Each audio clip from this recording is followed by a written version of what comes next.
आपको फैक्ट बताओ, छोटा सा फैक्ट। फैक्ट यह है, नेचुरल डायमंड को अगर कोई ख़त्म कर रहा है वो है गवर्नमेंट। ध्यान दीजिए साहब, बड़ी इंपॉर्टेंट बात मैं कह रहा हूँ। नेचुरल डायमंड के बिजनेस को अगर कोई ख़त्म कर रहा है तो वो गवर्नमेंट ख़त्म कर रहा है। अब आप पूछेंगे क्यों और कैसे, गवर्नमेंट का मोटिव क्या है इससे, इस फैक्ट को समझिए, फैक्ट समझिए। गवर्नमेंट को रोज़गार देना है। अच्छा, रोज़गार जो है वो हमारी जो डायमंड इंडस्ट्री है 25 लाख लोगों को, ज्वेलरी इंडस्ट्री 25 लाख लोगों को रोज़गार देती है, मतलब डायरेक्ट इनडायरेक्ट तरीके से। अगर आप सूरत में देखेंगे 5000 से ज़्यादा फैक्ट्रीज़ हैं, 5000 से ज़्यादा छोटी बड़ी फैक्ट्रीज़ हैं और उनमें कारीगर काम कर रहे हैं, लाखों लोग काम कर रहे हैं। तो बात यह है, गवर्नमेंट का मकसद है जी देश को आगे बढ़ाना, उनको थर्ड पोजीशन पे लाना है, थर्ड इकोनॉमिक स्टेट बनाना है ना, ऊपर से टॉप से 3 नंबर लाना। अभी हम 5th में हैं। तो हमें बिजनेस चलता है डॉलर के रिजर्व से। हमारे पास कितना ज़्यादा डॉलर्स है, फॉरेन करेंसी है हमारे पास। डायमंड क्या करता है, डायमंड सारा होता है, नेचुरल डायमंड होता है इंपोर्ट, अफ्रीका से, कनाडा से, रशिया से, अलग अलग जगह से इंपोर्ट हो रहा है। जब इंपोर्ट करते हैं तो डॉलर बाहर जा रहा है, ठीक है। अब हम कटिंग पॉलिशिंग करेंगे और जब हम एक्सपोर्ट करेंगे वापस, क्योंकि जो वैल्यू ऐड करेंगे, मान लीजिए कि $100 आया और हमने उसको $150 में बेच दिया तो $50 फिर वापस एक्स्ट्रा आ गया हमारे पास। डायमंड के केस में हो क्या रहा है, वो 1% का प्रॉफिट मार्जिन दिखाते हैं। जितने भी डायमंड के कटिंग पॉलिशिंग वाले हैं ऑन एन एवरेज, ये फैक्ट मैं कहीं पे पढ़ रहा था कि 1% का प्रॉफिट मार्जिन दिखाते हैं। तो $100 का सामान आया और $101 में बेचा, तो $1 की कमाई हुई कंपनी को, जिसमें उनके खर्चे भी है।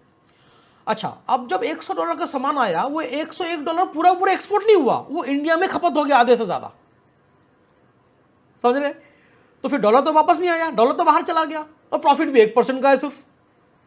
अब गवर्नमेंट इतने लोगों को ये इंडस्ट्री रोजगार दे रही है, इसको बंद भी नहीं कर सकती, उनको डॉलर के रिजर्व भी चाहिए। गवर्नमेंट देखती है भाई ऐसा क्या उपाय करें, अगर इंडस्ट्री को बंद कर दिया जाए, डॉलर के बाहर जाने को रोक दिया जाए तो फिर इकोनॉमी ठीक है रोका जा सकता, पर बेरोजगारी आ जाएगी, वोट का मामला है। एक उपाय आया लैब ग्रोन डायमंड। अब इंडिया में ग्रो करो, ग्रो करने के बाद, इंडिया में ग्रो कर रहे हैं ना, हम इंपोर्ट तो नहीं कर रहे, इसको एक्सपोर्ट करेंगे तो डॉलर बाहर आएगा, वापस आएगा, ज्यादा फॉरेन करेंसी हमारे पास आएगा, रिजर्व बढ़ेगा। जितने रोजगार अभी मिल रहा है उससे ज्यादा रोजगार और दे रहा है ये लैब ग्रोन डायमंड। और ज़्यादा फैक्ट्रीज खुल रहे हैं। जब भी मंदी आती है, जितने भी नेचुरल डायमंड वाले हैं, जितने भी नेचुरल डायमंड वाले हैं, वो नेचुरल डायमंड वाले देखिए हमेशा उनके पास काम नहीं होता, हमेशा बिजनेस नहीं ग्रो कर, कभी मंदी ऊंचा मंदी होता रहता है। तो जैसी मंदी आता है वो लैब ग्रोन डायमंड काटना शुरू कर देते हैं, तो कारीगरों को छुट्टी करने की जरूरत नहीं पड़ती, भगाने की जरूरत नहीं पड़ती।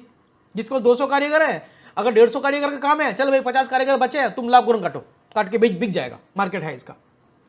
ये रीजन है। नेचुरल डायमंड को एक्चुअली अगर कोई खत्म कर रहा है, वो जनता खत्म नहीं कर रही, वो गवर्नमेंट खत्म कर रहा है। और लैब ग्रोन डायमंड को एक्चुअली जो प्रमोट किया जा रहा है वो गवर्नमेंट इसलिए प्रमोट कर रही है ताकि फॉरेन करेंसी का रिजर्व इंडिया में बना रहे, इकोनॉमी ग्रो करे। आप समझे साहब मामला, समझे। ये जो हम और आप लड़ते हैं, दो दुकानदार लड़ रहे हैं, ये कह रहा है लैब ग्रोन खराब है, वो कह रहा है नेचुरल खराब है, कुछ नहीं। आप पीयूष गोयल जी के इंटरव्यूज देखिए, उसमें वो लैब ग्रोन की कितनी तारीफ कर रहे हैं। बुराई नहीं करी नेचुरल की, बट किसी की तारीफ करने का मतलब है कि किसी और की बुराई ऑटोमेटिकली। मोदी जी जाके फर्स्ट लेडी ऑफ यूएस को वो गिफ्ट कर रहे हैं lab grown diamond. Lab grown diamond के ग्रोथ के लिए 200 करोड़ रुपए बांटा गया है साउथ इंडिया में एक इंस्टीट्यूट को, ताकि इसके और डेवलप किया जाए, इसका सीड बनाया जाए, ग्रो किया जाए। ये सब क्यों? ये नेचुरल डायमंड को खत्म करने का जो मेन रीजन है वो गवर्नमेंट है, ये है।